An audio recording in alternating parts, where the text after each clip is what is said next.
4 5 હાશ આ પટડી ગઈ હા હા હવે વાંધો નહીં ને હવે વાંધો નહીં બરાબર લાઈ બીડી લાઈ સાહેબ ખાડો કરું આ પતિ ગયો ને હવે બીડી પીવાય ને નહીં, મારી વાત સાંભળો હવે શાંતિ રાખો બિલકુલ શાંતિ કોઈ કશું બોલે નહીં ભાઈ ખેતર કોનું છે આવે વેલજીભાઈ તમારું નામ છે હા. વેલજીભાઈ પુષ્પાંશુ વેલજીભાઈ કરે થઈ ગયો અરે પુષ્પા પિક્ચર આવ્યું ત્યારથી પુષ્પા થઈ ગયું પુષ્પા વેલજીભાઈ મારી વાત સાંભળો ખેતર તમારું છે બરાબર પણ અમે ખોદકામ કરતા હતા ભાઈ અકસ્માત થઈ જતો હતો મોટો જાનહાનિ પણ થઈ શકત અને તમને મોટું નુકસાન થાય આ ખોદકામ કરતા પહેલા આપણે પરમિશન લેવી પડી લીધી તે તમે પરમિશન સાહેબ નથી દીધી મને ખબર નથી સાહેબ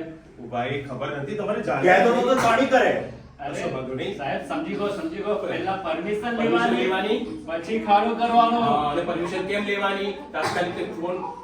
ખબર કઈ થાય તો અમે ત્યાં એ પહેલા પહોંચી જઈએ અને ખોદકામ કરવું તો મારા માણસો ત્યાં પહોંચી જાય એટલે કોઈ અકસ્માત થાય તો તાત્કાલિક તેનું નિવારણ થાય બરાબર સાહેબ એટલા માટે બરાબર છે હવે પરમિશન લેશો ને પરમિશન લેવી પડે જો પરમિશન નહીં લીધી તો પુષ્પા ઝૂકી જશે હા સાહેબ હું શું કહું છું આ કઈ બહુ આમ ડેન્જર કહેવાય ખતરારૂપ કહેવાય આ છે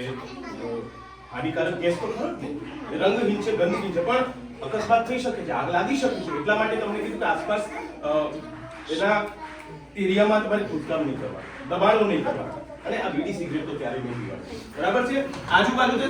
સૂચનાના બોર્ડ મૂકેલા છે એનો અમલ ખાલી જોવા માટે નથી એનો અમલ કરવાનો છે બરાબર હવે 4 પ્રકારના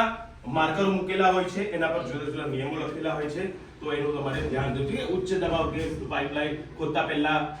આપાત સ્થિતિમાં સંપર્ક કરો આ નંબર આપણે કર્યો ને ભાઈએ 1510 તો તાત્કાલિક આવું કંઈ થાય ગામમાં તો આ નંબર પર લખેલા જ હોય છે એના પર ફોન કરી દેવાનો કંપનીમાં એટલે કંપનીના માણસો આવી અને પ્રોબ્લેમ સોલ્વ કરી દે બરાબર છે તો વેલજીભાઈ સમજી ગયા હવેથી પરમિશન લઈને કામ કરો તમારા બધા મિત્રોને પણ કહી દેવાનું બરાબર છે હવે તમે જઈ શકો છો